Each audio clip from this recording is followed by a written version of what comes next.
Hello students, आज हम लोग पढ़ेंगे सॉल्यूशन चैप्टर जो 12th क्लास का फर्स्ट चैप्टर हो गया है। पहले था सॉलिड स्टेट, लेकिन अब सॉल्यूशन फर्स्ट चैप्टर हो गया है। तो हम लोग सॉल्यूशन स्टार्ट करते हैं। सबसे पहले ये समझें कि ये सॉल्यूशन होता क्या है। तो हम लोग इसको डिफाइन पहले कर लेते हैं कि ये सॉल्यूशन होता क्या है। सॉल्यूशन को जब हम लोग डिफाइन करते हैं तो हम लोग ऐसे बोलते हैं, इट इज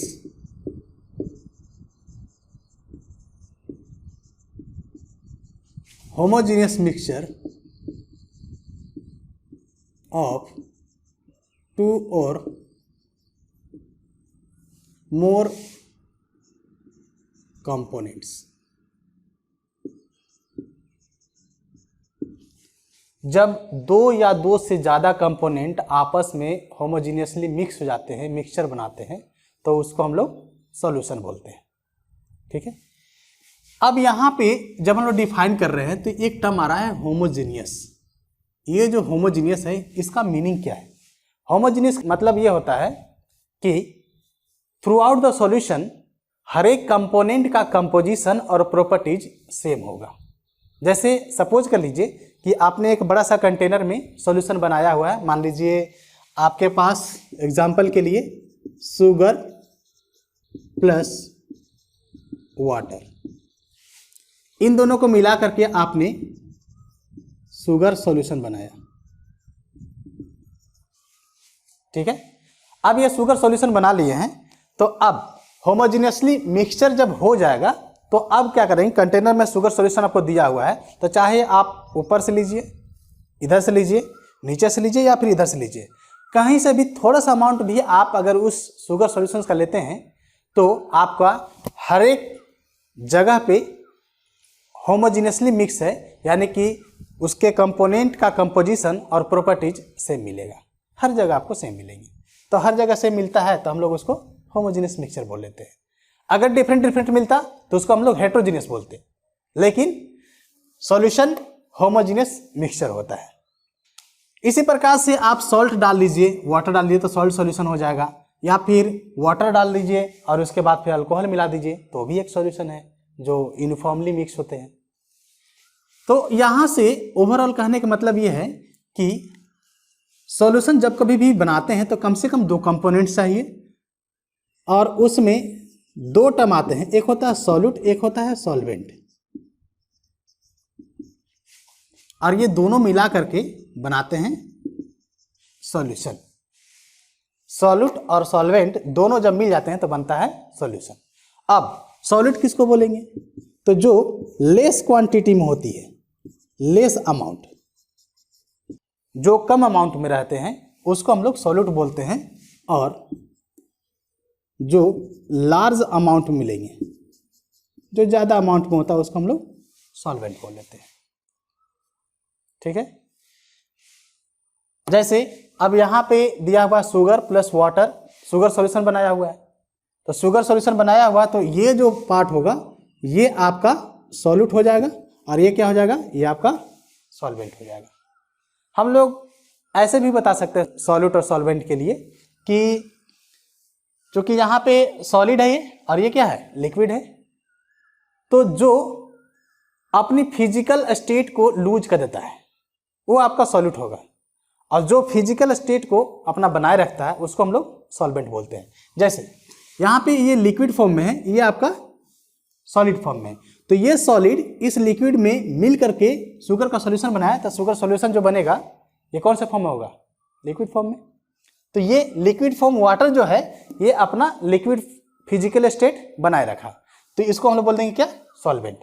और इसने ये सॉलिड था, सॉलिड से अब इसमें ढूंढो वो सॉलिड कहाँ गया तो आपको नहीं मिलेगा, यानी कि ये अपनी फिजिकल स्टेट को लूज कर दे दिया। तो जो फिजिकल स्टेट को लूज कर देते हैं और जो जिसमें घुल जाते हैं उसको हम लोग सॉल्वेंट बोलेंगे, और जो घुलता है उसको सॉल्यूट बोलते हैं।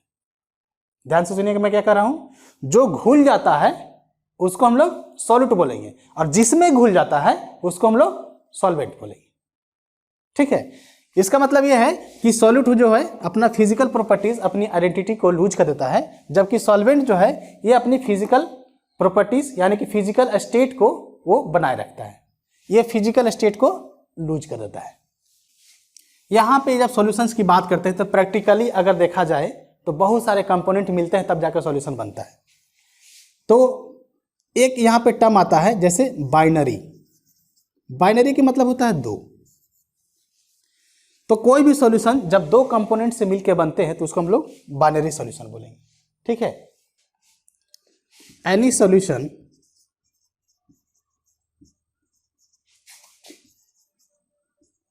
कंसिस्ट ऑफ टू कंपोनेंट, जब दो कंपोनेंट से मिलकर बनेगा तो उसको हम लोग बाइनरी सॉल्यूशन कहेंगे। उसी प्रकार से एक आता है टर्नरी, टर्नरी सॉल्यूशन। टर्नरी का मतलब क्या होगा जी, जो तीन कंपोनेंट से मिलकर बनाता है। Any solution which is made up of three components, जब तीन कंपोनेंट से मिलकर बनेंगे तो उसको हम लोग टर्नरी बोलेंगे। एक होता है क्वाटर्नरी, तो इसी प्रकार से जब चार कंपोनेंट्स मिलेंगे तो हम लोग इसको क्वाटर्नरी कहेंगे, ठीक है। अब सॉल्यूशन सिंपली प्रैक्टिकली देखा जाए तो ये कोई भी सॉल्यूशन जब n कंपोनेंट से मिलकर बनता है, बहुत सारे कंपोनेंट से मिलकर बनता है, n कंपोनेंट से मिलकर जब बनता है तो उसको हम लोग n सॉल्यूशन या सिंपली सॉल्यूशन बोलते हैं और कुछ नहीं। जैसे आपके रसना बनाना हो तो रसना में बहुत सारे कंपोनेंट मिले हुए, कोक हो गया, पेप्सी हो गया, कोल्ड ड्रिंक हो गया या फिर बियर हो गया, ये सब जितने भी बनते हैं ना ये बहुत सारे कंपोनेंट से मिल के बनते हैं। फ्रूटी हो गया, फ्रूटी जब बनेगा तो बहुत सारे कंपोनेंट्स मिलते हैं, ठीक है। तो ये बहुत सारे कंपोनेंट्स जब मिल के बनते हैं तो उसको हम लोग सिंपली सॉल्यूशन बोलते हैं। प्रैक्टिकली यही होता है, लेकिन हम लोग को ये जो चैप्टर सॉल्यूशन पढ़ रहे हैं इसमें हम लोग मेनली जो पढ़ेंगे वो पढ़ेंगे बाइनरी सॉल्यूशन, ऐसा सॉल्यूशन जिसमें दो कंपोनेंट वहाँ पे मिक्स रहेगा होमोजीनियसली, ठीक है। तो इसके आगे हम लोग चलते हैं टाइप्स ऑफ सॉल्यूशन। अब यहाँ पे देखिए सॉल्यूट जो है, ये देखिए यहाँ पे सॉल्यूट, ये लिक्विड भी हो सकता है, सॉलिड भी हो सकता है, गैस भी हो सकता है। उसी प्रकार से ये सॉल्वेंट भी आपका सॉलिड हो सकता है, लिक्विड हो सकता है, गैस हो सकता है। तो ये तीनों का आपस में कॉम्बिनेशन मिल करके टोटल 9 तरह के आपको सॉल्यूशंस के टाइप मिलेंगे। Types of solution. तो पहले मैं क्या करता हूं, यहां पे लिखता हूं सॉल्यूट, फिर यहां पे लिखता हूं सॉल्वेंट, और ये कुछ एग्जांपल्स यहां पे लिखेंगे हम।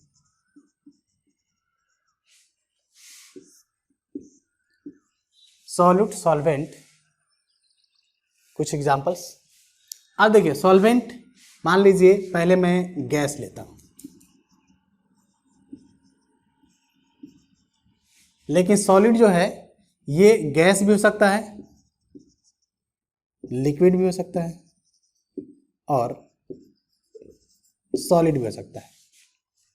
तो अब देखिए गैस और गैस एक दूसरे से मिक्स हो जाएंगे होमोजेनियसली, मतलब ज़्यादा अमाउंट में भी गैस रहेगा, कम अमाउंट में भी गैस ही रहेगा, ठीक है। तो इसका एग्जाम्पल क्या होता है, तो बहुत अच्छा एग्जाम्पल है एयर।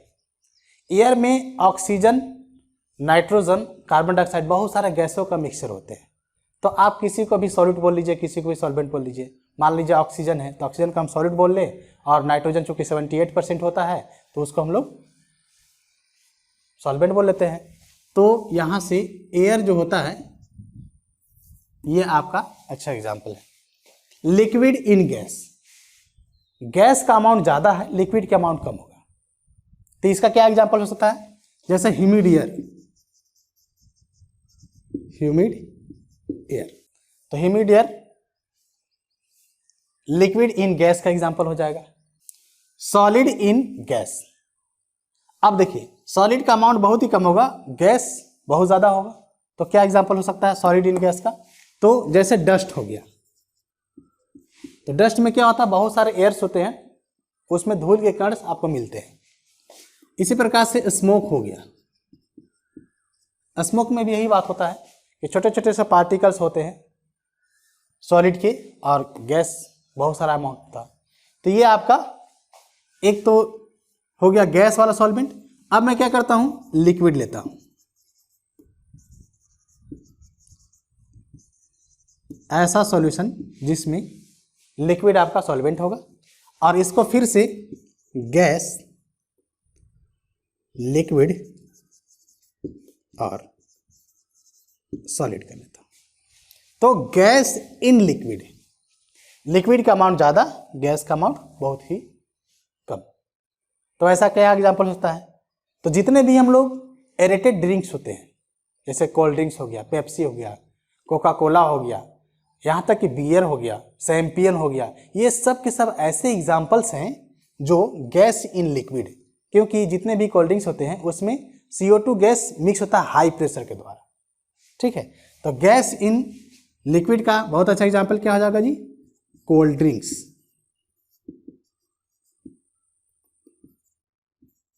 कोक, ठीक है, बियर, या फिर और भी कुछ कुछ आप लिख सकते हैं। Liquid in liquid, liquid in liquid, फिर से वही बात करें, जैसे वाटर में हम लोग अल्कोहल डाल दें, वाटर प्लस अल्कोहल, या फिर दूध में पानी मिला लीजिए, water in milk, water plus milk. ठीक है, तो ये आपको लिक्विड इन लिक्विड का एग्जांपल।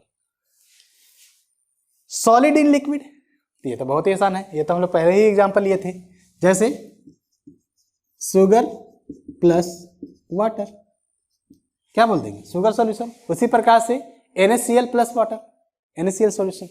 तो ये आपका सॉलिड इन लिक्विड। ठीक है, अब यहां से हम लोग सॉलिड देख ले, जब सॉलिड आपका सॉल्वेंट होता है,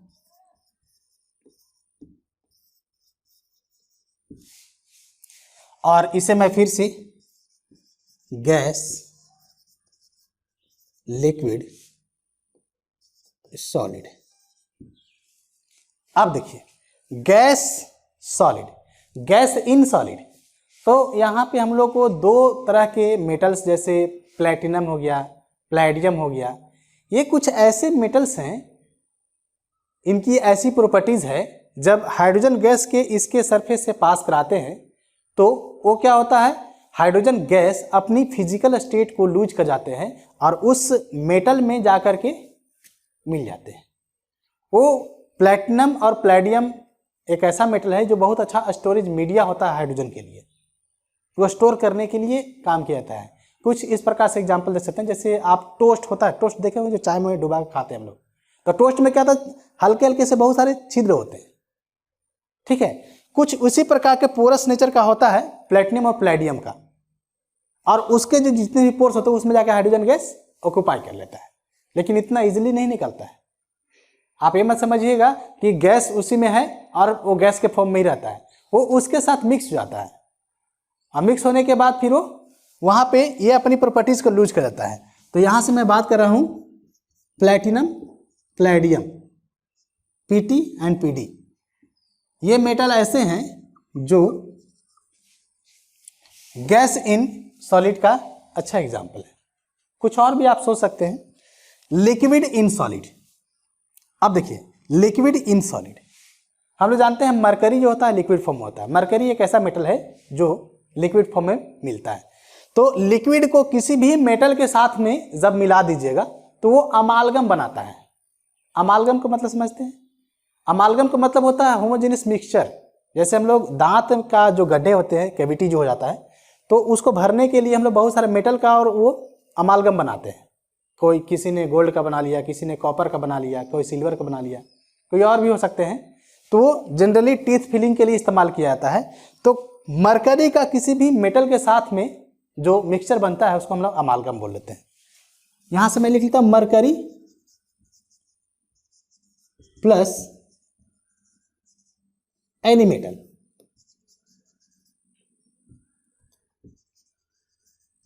मरकरी प्लस एनी मेटल अगर मिलाएगा तो ये आपको जो बनता है उसको हम लोग बोलते हैं अमालगम। और ये जो अमालगम होता है ये लिक्विड इन सॉलिड, जिसमें सॉलिड का अमाउंट ज़्यादा होगा और ये लिक्विड कम होते हैं। तो यहाँ से आप, चूंकि लिक्विड ये मरकरी होता है, तो इसको ट्रांसपोर्ट करने के लिए कभी भी किसी मेटल का इस्तेमाल नहीं किया जाता है। अच्छा, एक और, यहाँ से एक मेटल को छोड़ करके बाकी सभी मेटल के साथ में अमालगम बनाता है, और वो मेटल कौन सा होता है? आयरन। तो जब कभी भी ये मरकरी को कहीं ट्रांसपोर्ट करना होता है तो हम लोग आयरन के मेटल में ही उसको रख करके ट्रांसपोर्ट करते हैं, क्योंकि आयरन के साथ में वो अमालगम नहीं बनाता है। बाकी जितने भी मेटल्स हैं सबके साथ में आपका अमालगम बना लेता है। या फिर इसको स्टोर करने के लिए अच्छा है कि आपको ग्लास का जितने भी कंटेनर्स हैं, लेकिन ट्रांसपोर्ट करने के लिए ग्लास वो टूट सकता है, टूट जाएगा, इसलिए हम लोग एक्सेप्ट, यहां पे मैं लिख लेता हूं एक्सेप्ट आयरन, आयरन को छोड़ करके बाकी सबके साथ में अमालगम बना लेता है। अब सॉलिड इन सॉलिड, एक सॉलिड को दूसरे सॉलिड के, तो मेटल और मेटल का ही ले लीजिए, जिसको हम बोलते हैं क्या? एलॉय। एक मेटल को दूसरे मेटल के साथ में होमोजेनियसली मिक्स कर देते हैं, तो जो आपको मिलता है उसको हम लोग एलॉय बोलते हैं। तो जितने भी एलॉय होते हैं, एलॉय, ये सब के सब आपको सॉलिड इन सॉलिड का एग्जांपल है। जैसे कॉपर प्लस जिंक, ये बनाता है ब्रॉन्ज। ये टाइप्स ऑफ सॉल्यूशन थे, टोटल 9 तरह के आपको मिले सॉल्यूट और सॉल्वेंट के फिजिकल स्टेट के बेस पे। सॉलिड लिक्विड गैस हो सकता है, सॉलिड लिक्विड गैस हो सकता है, तो इसके हम लोग एग्जाम्पल के साथ में समझे। अब हम लोग यहाँ से बाइनरी सॉल्यूशन देख रहे थे। बाइनरी सॉल्यूशन मतलब 2 कंपोनेंट, तो यहाँ से तो 9 तरह के हमको मिल जा रहे हैं, गैस और इधर सॉलिड लिक्विड गैस, और ये हम लोग को जो डिटेल से पढ़ना है वो हम लोग को ये पढ़ना है। हमें सॉल्वेंट गैस नहीं लेना है, सॉल्वेंट सॉलिड नहीं लेना है। इस चैप्टर में जो डिटेल से स्टडी करना है वो आपका ये gas in liquid, liquid in liquid, solid in liquid, इसको हम लोग लिक्विड सॉल्यूशन भी बोल लेते हैं। ये आपको गैसियस सॉल्यूशंस हैं, लिक्विड सॉल्यूशंस और ये सॉलिड सॉल्यूशन। तो हम लोग को डिटेल से लिक्विड सॉल्यूशंस के बारे में जानने। तो यहाँ पे जब सॉल्यूशन बनाएंगे गैस इन लिक्विड या फिर लिक्विड इन लिक्विड या फिर सॉलिड इन लिक्विड, तो इसमें हर एक कंपोनेंट्स का कितना अमाउंट होगा, इसको रिप्रेजेंट करने का एक टर्म आता है कंसंट्रेशन। कंसंट्रेशन आपको ये बताता है कि जितने भी कंपोनेंट से मिल करके जो सॉल्यूशन बना हुआ है उसमें हर एक कंपोनेंट का अमाउंट क्या है। अब अगला टर्म है कंसंट्रेशन ऑफ सॉल्यूशन। तो पहले हम लोग कंसंट्रेशन को एक लाइन में डिफाइन कर लेते हैं। कंसंट्रेशन क्या होता है? It is amount of any component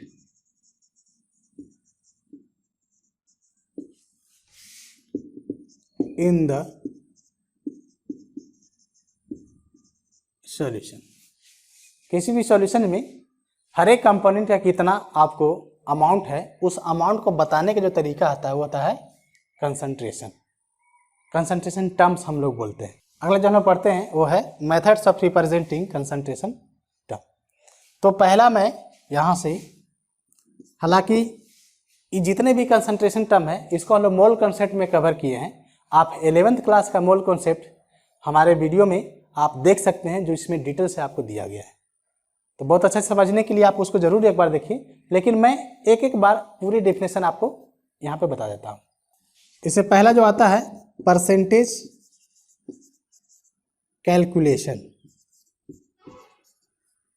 अब ये परसेंटेज कैलकुलेशंस में आपको 3 तरह के आते हैं। जैसे पहला जो है वो है आपका वेट बाय वेट, इसको शॉर्ट में हम लोग परसेंटेज W/W भी लिख लेते हैं। तो इसको कैसे डिफाइन करते हैं? तो इसको हम डिफाइन इस प्रकार से करते हैं कि किसी कंपोनेंट के लिए आपको जब वेट बाय वेट बताना होगा तो ऐसे करते हैं, mass of solute divide by total mass of solution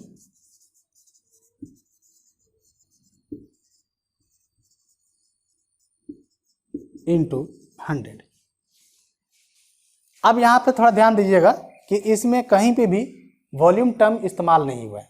तो अगर आपसे पूछा जाए कि क्या वेट बाय वेट आपको टेम्परेचर डिपेंडेंट है, तो आप इसको नहीं बोलेंगे। टेम्परेचर डिपेंडेंट वो कंसंट्रेशन टर्म होते हैं जिसमें वॉल्यूम जैसा टर्म इस्तेमाल होते हैं। अगर वॉल्यूम जैसा टर्म इस्तेमाल नहीं होता है, कहीं भी वॉल्यूम टर्म इस्तेमाल नहीं हो रहा है, तो वो टेम्परेचर इंडिपेंडेंट होगा, और जिसमें इस्तेमाल हो जाएगा वो आपको टेम्परेचर डिपेंडेंट हो जाएगा। बी आ जाता है आपका परसेंटेज वेट बाय वॉल्यूम। इसको शॉर्ट में हम लोग परसेंटेज W/V भी कर लेते हैं।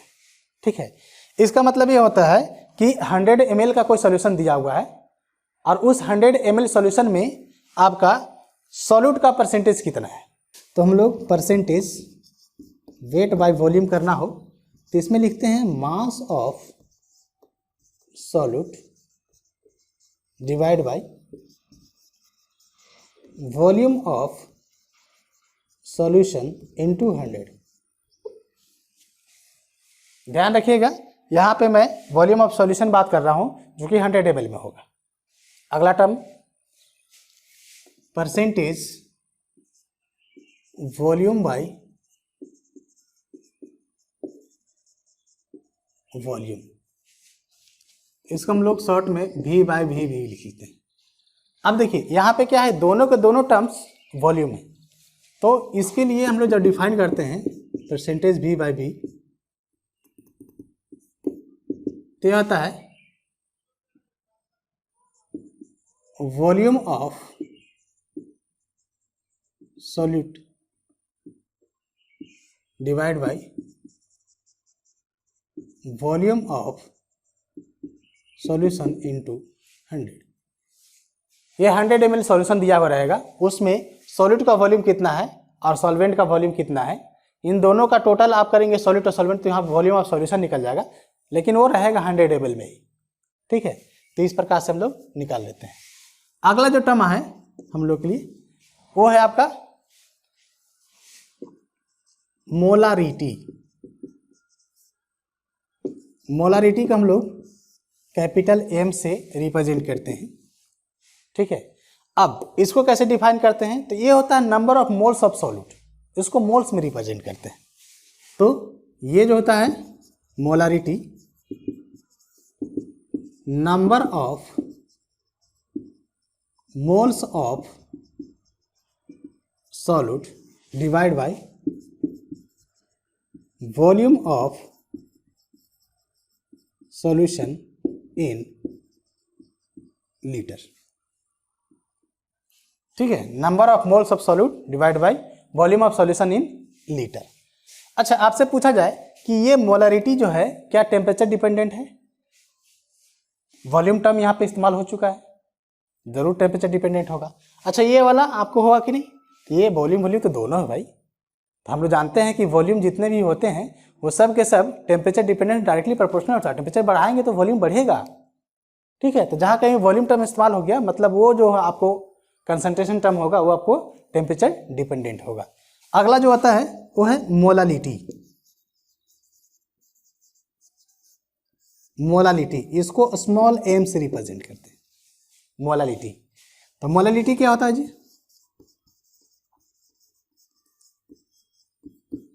मोलालिटी को फिर नंबर ऑफ मोल्स में रिप्रेजेंट करेंगे। Number of moles of solute divide by weight of solvent in KG. अब ध्यान रखिएगा, मोलारिटी हम लोग कैसे डिफाइन करें? Number of moles of solute divide by weight of solvent in KG. यहाँ पे सॉल्यूशन नहीं है, क्या है? सॉल्वेंट, लेकिन उसको किस में आना चाहिए? केजी में, जबकि यहाँ पे क्या है? Volume of solution in litre. तो मोलारिटी और मोलालिटी में थोड़ा सा कंफ्यूजन होता है, तो इसको आप दोनों को डेफिनेशन पढ़ के डिफ्रेंशिएट करिएगा। अच्छा, आपसे पूछा जाए कि क्या मोलालिटी टेम्परेचर पे डिपेंड करेगा? नहीं, ये आपको डिपेंड नहीं करेगा। क्यों नहीं करेगा जी? क्योंकि इस वाले डेफिनेशन में कहीं भी वॉल्यूम जैसा टर्म इस्तेमाल नहीं हुआ है। ठीक है, इसके बाद चौथा जो होता है वो होता है मोल फ्रैक्शन। मोल फ्रैक्शन को जनरली ऐसे रिप्रेजेंट करता है, इसको हम लोग बोलते हैं जेटा। जेटा सपोज कीजिए कि हमारे पास कंपोनेंट दिया हुआ है, आपके पास कंपोनेंट ए दिया हुआ है, कंपोनेंट आपको बी दिया हुआ है, और इस कंपोनेंट्स के नंबर ऑफ मोल्स दिए हुए हैं, नंबर ऑफ मोल्स। तो नंबर ऑफ मोल्स ऑफ ए के लिए हम लोग एन ए रिप्रेजेंट कर दे रहे हैं और इसके लिए हम लोग एन बी रिप्रेजेंट कर रहे हैं। और आपसे पूछा जाएगा कि mole fraction of component A क्या कितना होगा, mole fraction of component B के लिए कितना होगा।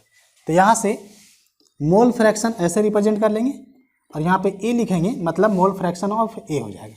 इसी प्रकार से ऐसे यहाँ पे लिखेंगे तो ये क्या हो जाएगा, मोल फ्रैक्शन ऑफ डी।